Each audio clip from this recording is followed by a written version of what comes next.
Saya bersyukur kalau malam ini diberi kesempatan oleh teman-teman untuk bicara di Revelation Union, begitu ya. Tadinya saya pikir ini RU, wow, ini mirip-mirip MU ya, begitu ya, tapi RU ini lebih keren. Nah, saya berterima kasih kalau ada juga sedikit minta maaf karena tadinya Rabu ya biasanya ya, atau Jumat tadi hari, tapi saya berhalangan. Ya, baru hari ini saya bisa. Dan juga saya bersyukur sebelum saya di sini saya sudah ngobrol-ngobrol dengan senior saya juga, Kak Rita Siwabesi, juga Bang Erik, dan saya pengen tahu kira-kira bagaimana perkembangan dari apa yang telah Tuhan kerjakan di teman-teman di Fakultas Hukum. Nah, tema yang diberikan kepada saya boleh share screen? Saya bisa share screen? Ya. Share screen, ya. Ya. Oke, bisa lihat teman-teman apa yang saya sharekan? Bisa, Bang, bisa. Ya, oke. Saudara, ini satu tema yang menarik karena dari tema ini biasanya merupakan satu pergumulan klasik daripada orang percaya. Kenapa demikian? Karena tema ini pertama berisi konsep yang di dalam Alkitab dikatakan Yesus menjadi pusat hidup. Tapi juga bicara konteks. Konteksnya adalah dunia yang skeptis. Nah, ini satu pergumulan yang seringkali menjadi handicap bahwa Yesus itu akhirnya adanya di 2000 tahun yang lalu.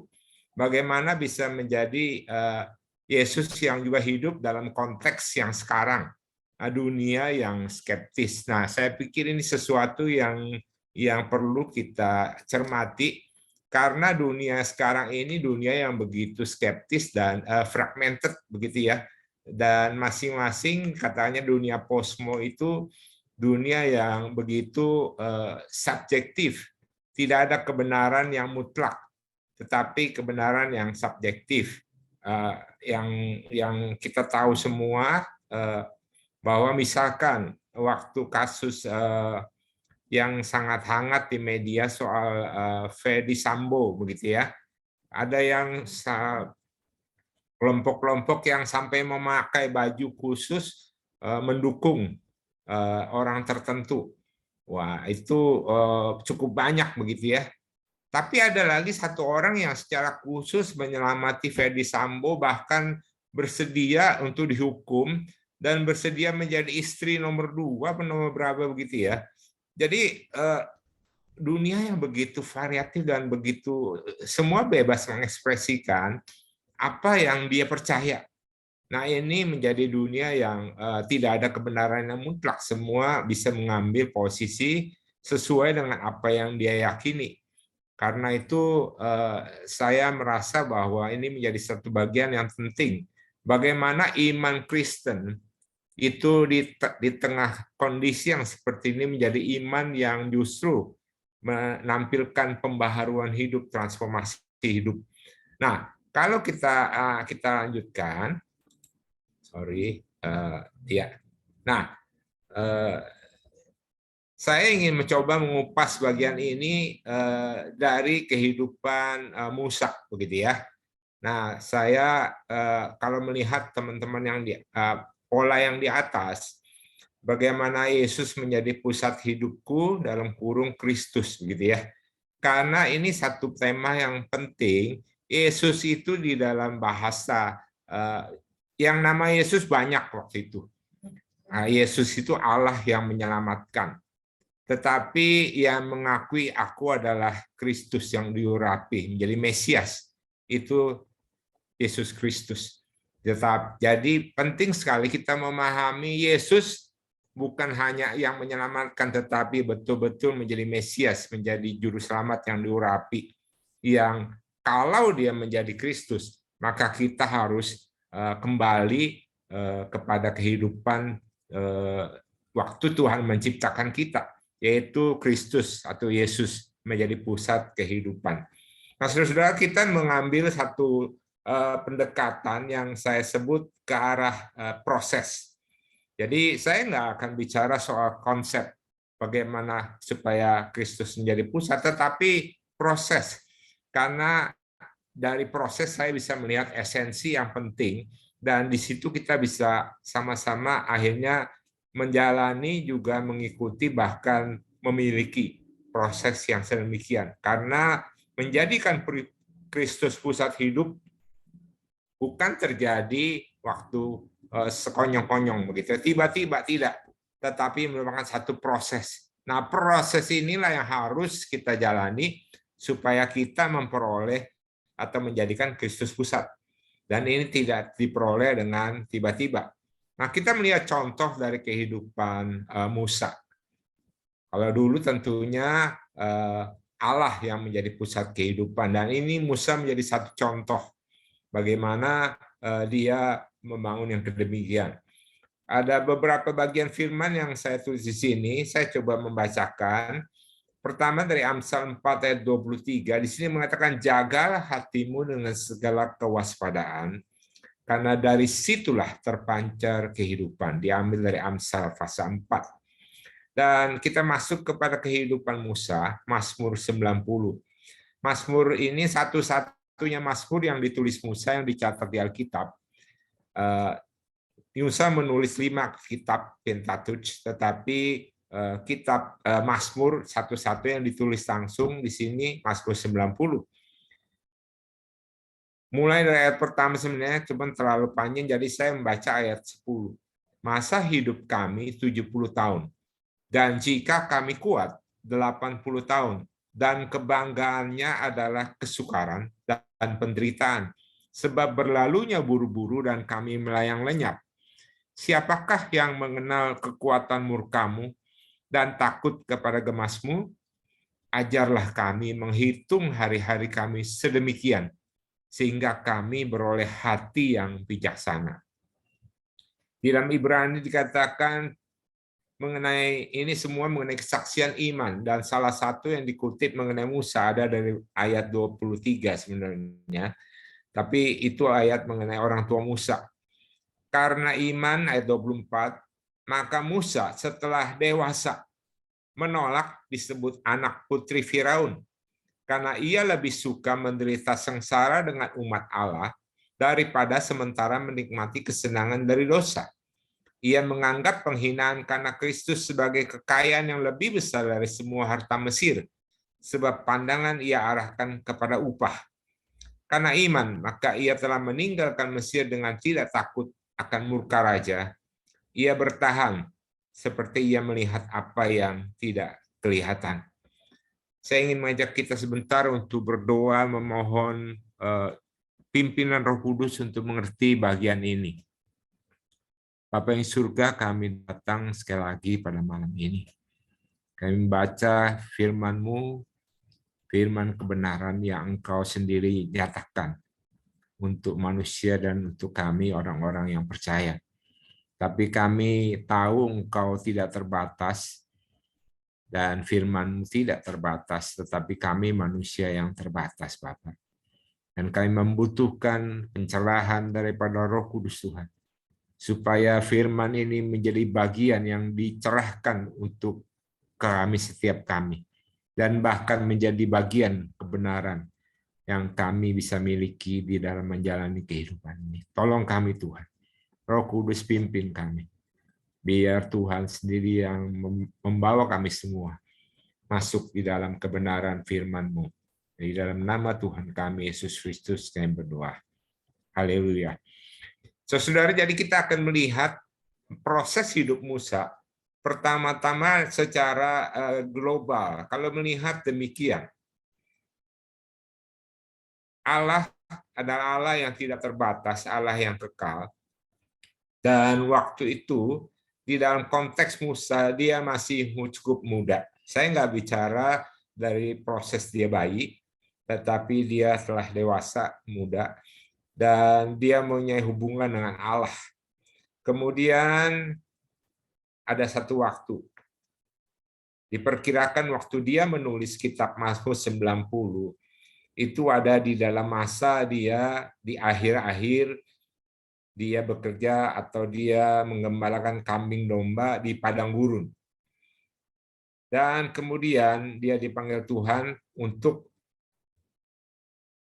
di bagian 40 tahun terakhir hidupnya untuk membawa bangsa Israel keluar dari Mesir. Jadi ada beberapa step dalam proses kehidupan Musa yang terjadi. Fase yang pertama yang nanti saya jelaskan, yang kedua ada fase yang kedua, yang ketiga ada fase yang ketiga terjadi. Fase pertama bagaimana kalau kita melihat tadi di bagian-bagian firman, Musa telah dewasa, menolak disebut anak putri Firaun dan seterusnya. Kalau kita boleh menyimpulkan secara sederhana, maka di situ Musa dibebaskan daripada segala value-value yang berlaku di dunia. Dia bisa melepaskan semuanya. Dan yang kedua, dia bisa melepaskan, dia lari ke padang gurun, dan di sana dia harus banyak merenungkan, merefleksikan. Akhirnya dia keluar daripada penyesalan diri dan self pity. Dia dibebaskan dari dirinya. Dan yang ketiga, dia akhirnya memiliki satu God-centered life. Kalau kita melihat ini sebagai satu proses, prosesnya kebetulan di Musa berlaku 40 tahun, 40 tahun, dan 40 tahun. Tetapi bisa juga untuk kita, fase 1 dan fase 2 bisa bersamaan atau kurang lebih sama, tetapi sebelum sampai kepada memiliki Yesus pusat hidup, tetap kita melewati fase-fase yang ada sebelumnya. Nah, bagaimana ini terjadi kepada Musa? Kalau kita melihat, maka sebenarnya yang dirubah apanya? Waktu kita beriman kepada Yesus, saudara, kalau kita melihat di dalam penciptaan, Allah menciptakan manusia. Sebelumnya Allah menciptakan alam semesta, bumi, tumbuh-tumbuhan, semua Allah bilang baik, bagus. Dan waktu dia menciptakan manusia di belakang, sungguh amat baik. Manusia adalah ciptaan yang mulia, yang hampir segambar dan serupa Allah, hampir sama dengan Allah. Dan di dalam ciptaan yang baru itu ternyata iblis ingin menggoda dan mencobai sehingga jatuh. Nah, di dalam kejatuhan manusia di dalam dosa, maka manusia terpisah daripada Allah.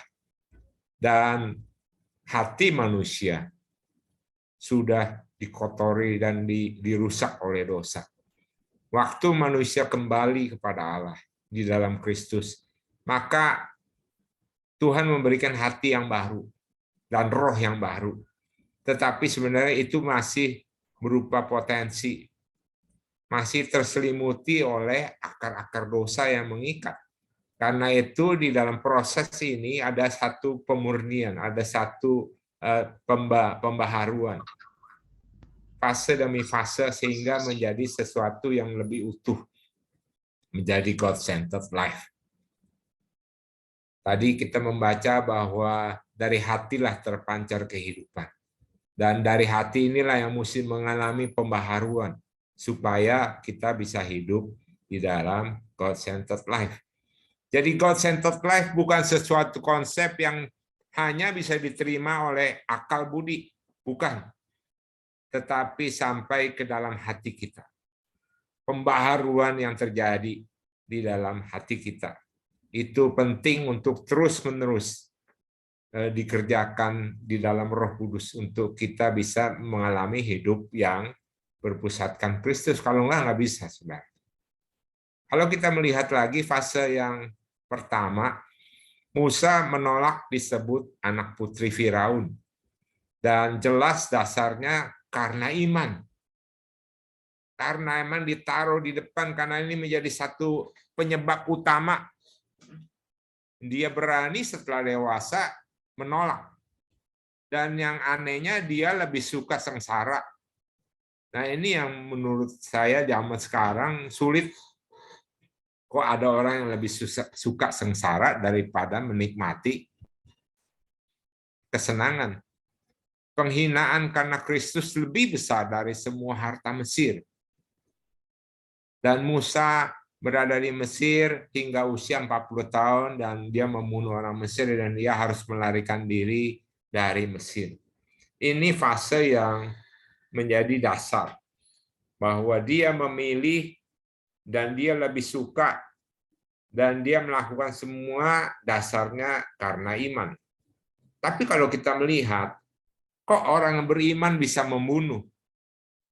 Kok orang beriman bisa melakukan hal yang demikian? Saudara, inilah fase yang pertama, bahwa memang manusia pada dasarnya punya panggilan, tetapi melakukannya dengan cara yang sendiri. Sama seperti Petrus. Waktu dia tahu dia mengikuti Yesus, dia masih bawa pedang, dia masih melakukan hal-hal yang menurut dia penting. Dia menarik Yesus ke samping, jangan kau sampai melakukan hal-hal yang demikian. Tetapi Yesus bilang, enyahlah engkau daripadaku.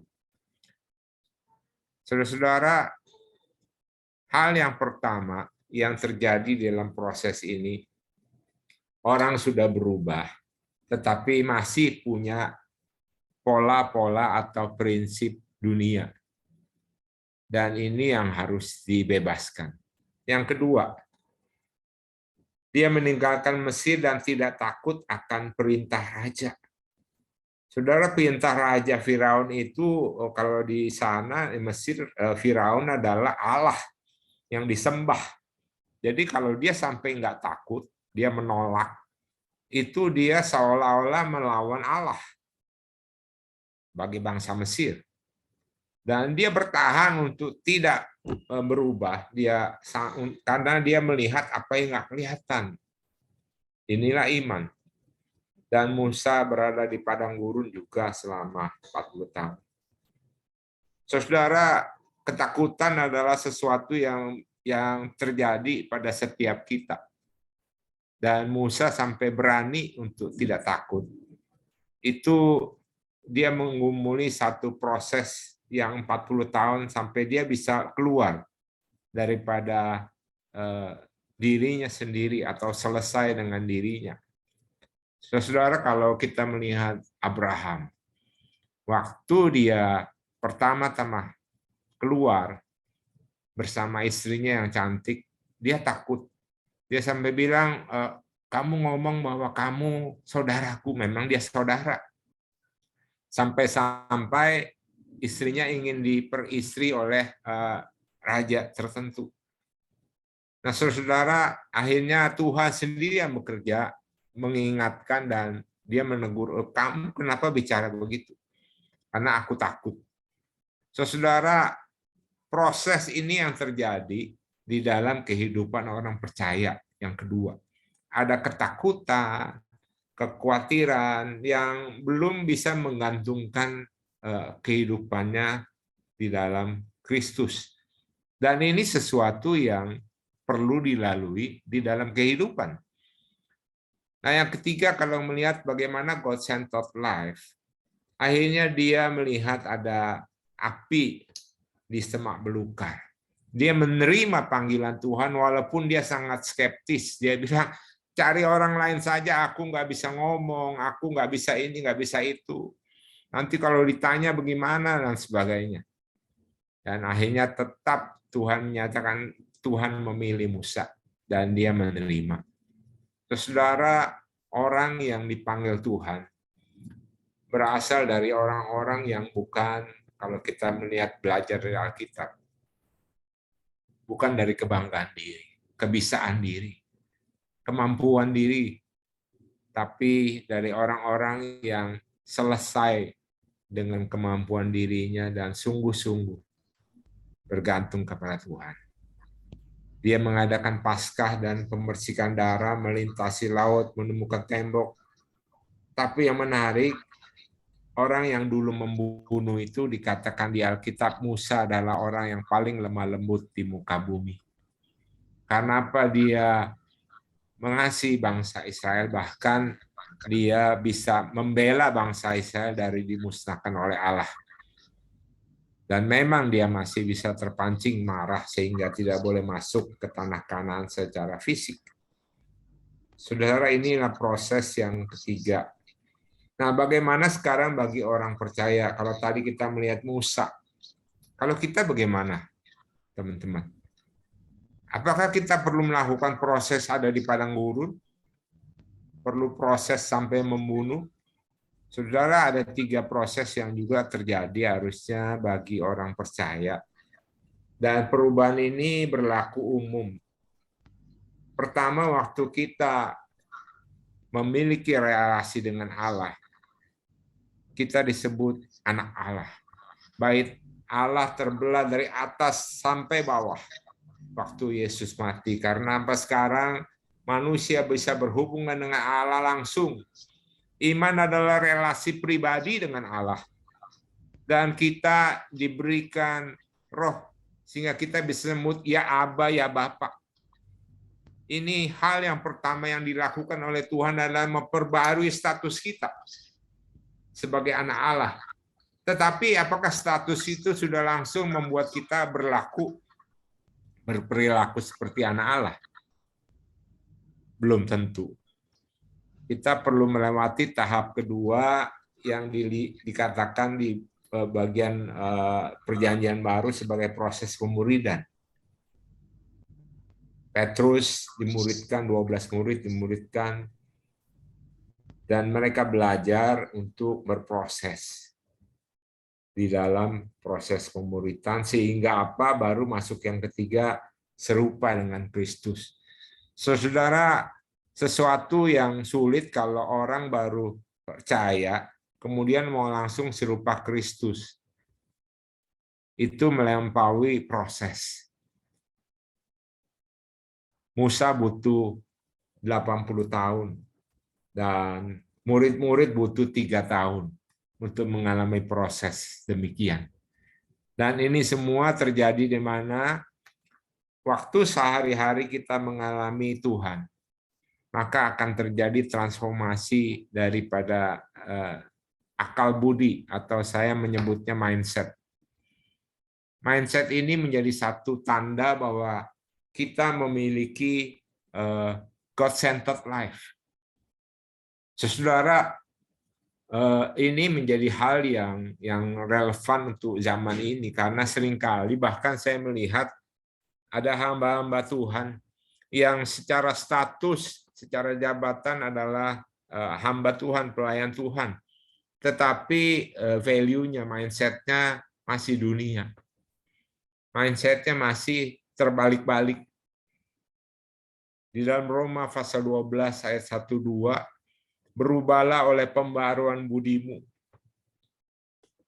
Terjadi transformasi, bukan konformasi, bukan serupa dengan dunia ini, tetapi mengalami pembaharuan, transformasi.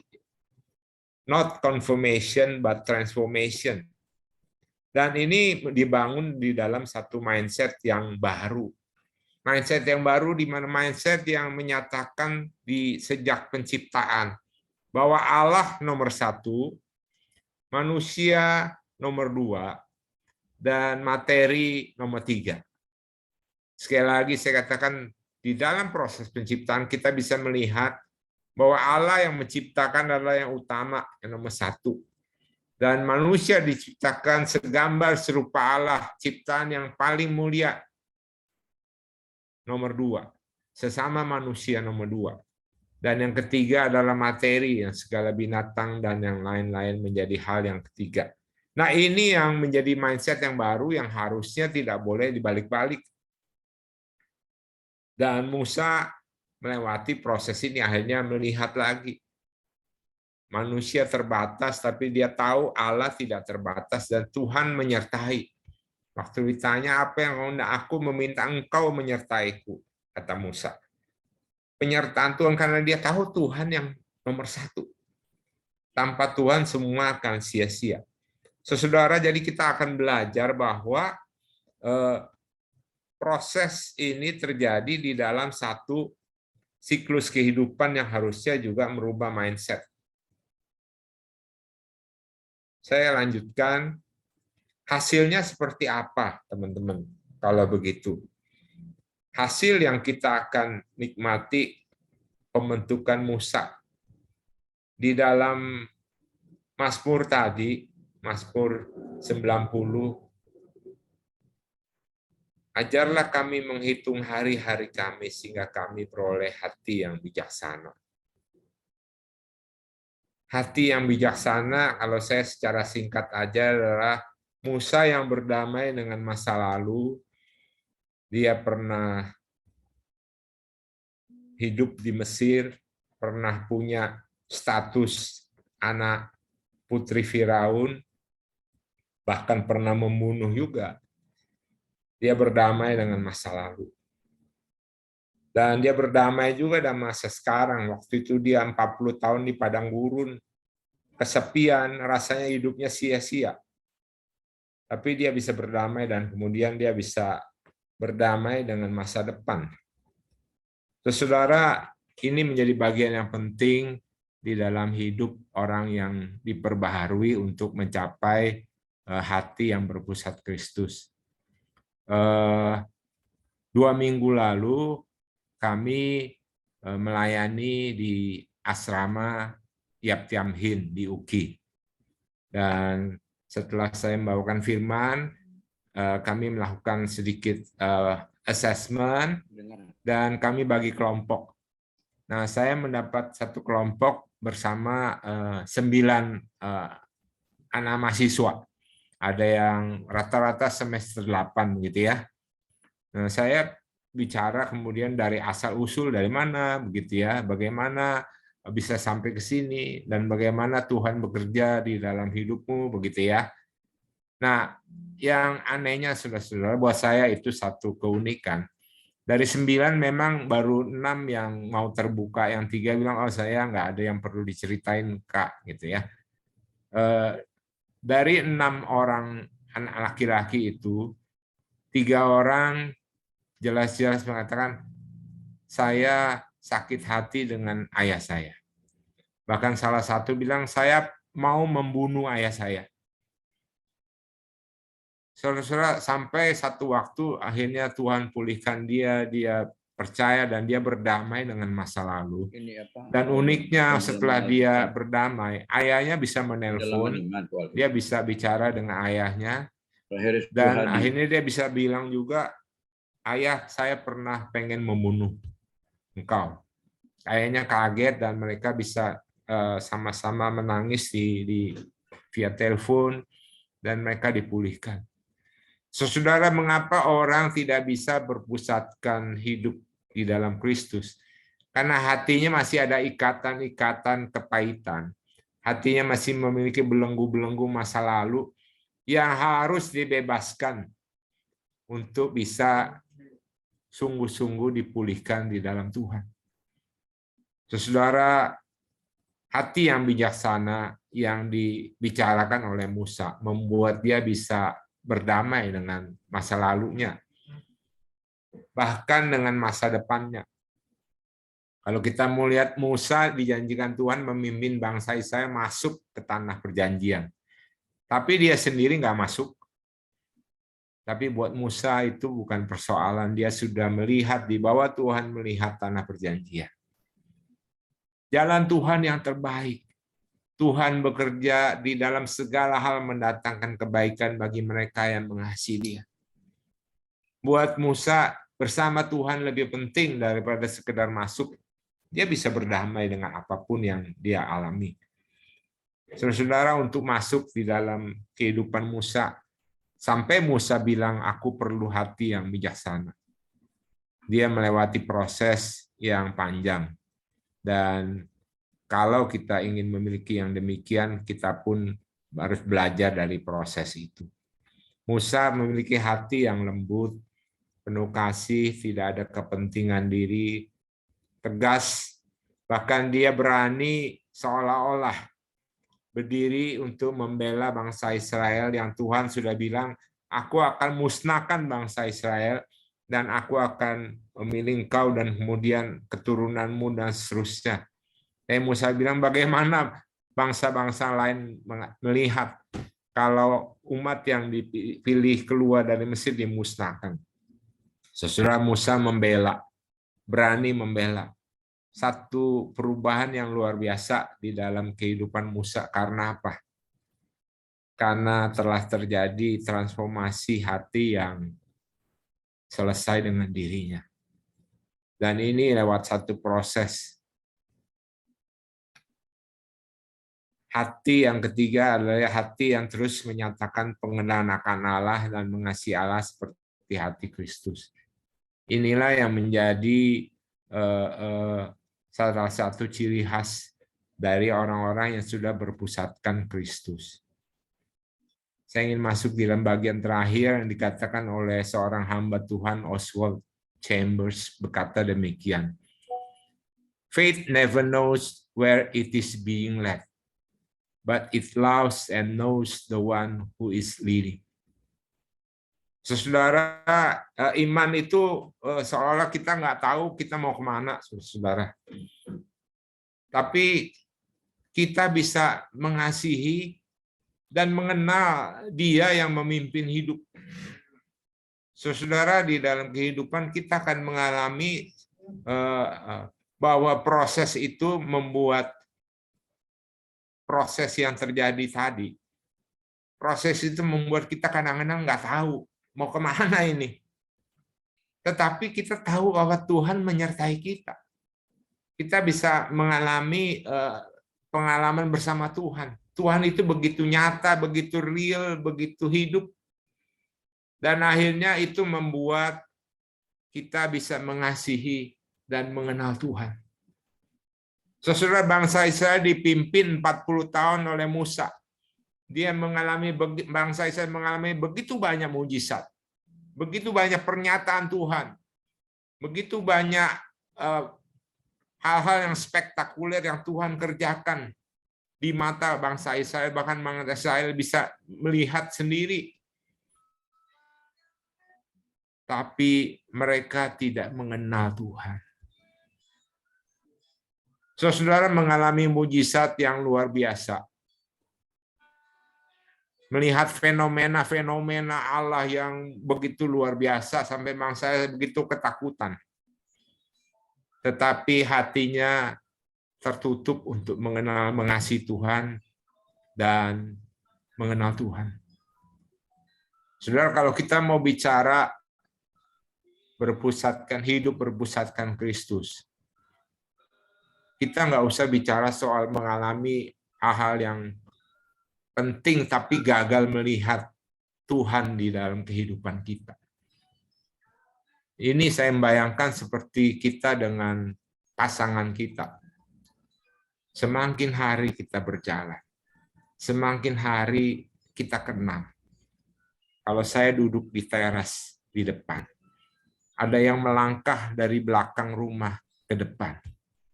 Saya tahu ini pasangan istri saya bukan. Atau ini mungkin yang lain. Sesudah dari langkahnya aja saya bisa tahu.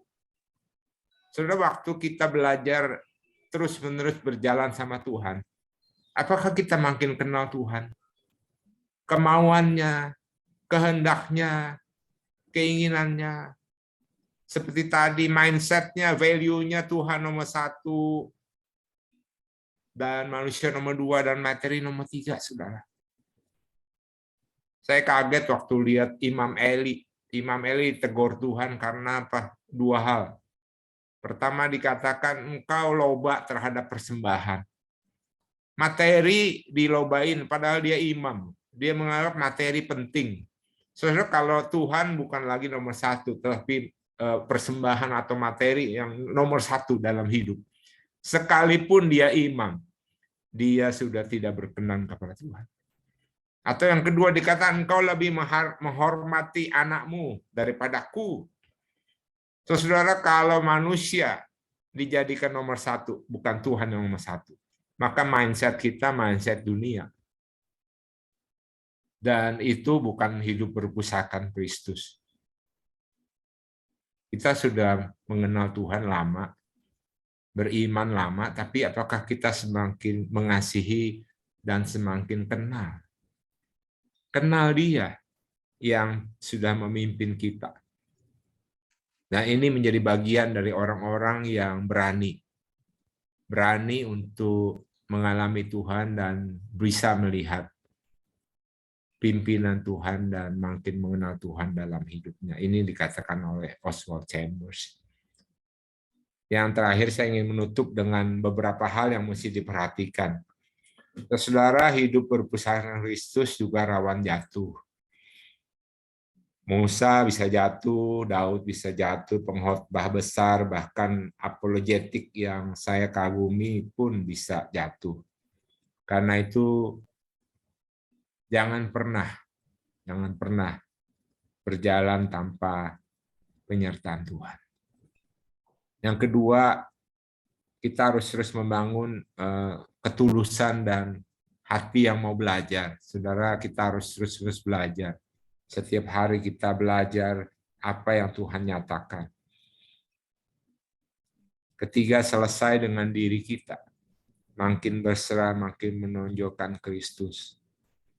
Seorang yang berpusatkan Kristus justru makin berserah, makin surrender kepada Kristus. Bukan makin menonjolkan Tuhan saja di dalam hidup yang dia lalui. Dan yang terakhir perlu accountable friends. Ada teman-teman yang bisa mengingatkan dalam menjalani kehidupan. Teman-teman yang bisa memegang waktu kita mau jatuh atau menopang waktu kita tersandung. Tuhan memberikan teman untuk kita bisa terus sama-sama. Bisa hidup berpusatkan Kristus. Sesuai di dalam bagian terakhir ini, saya harapkan RU ini bisa menjadi accountable friends buat kita. Karena kita begitu lemah, kita begitu banyak kekurangan, tetapi di dalam satu persekutuan yang indah. Ada pengajaran, ada nasihat, ada teguran. Nah, kita bisa terus dijaga untuk menjalani hidup berpusatkan Kristus. Kiranya Tuhan yang memimpin kehidupan kita. Saya kembalikan kepada Ibu Yeni. Puji Tuhan untuk firman Tuhan yang sudah dibagikan. Sebelum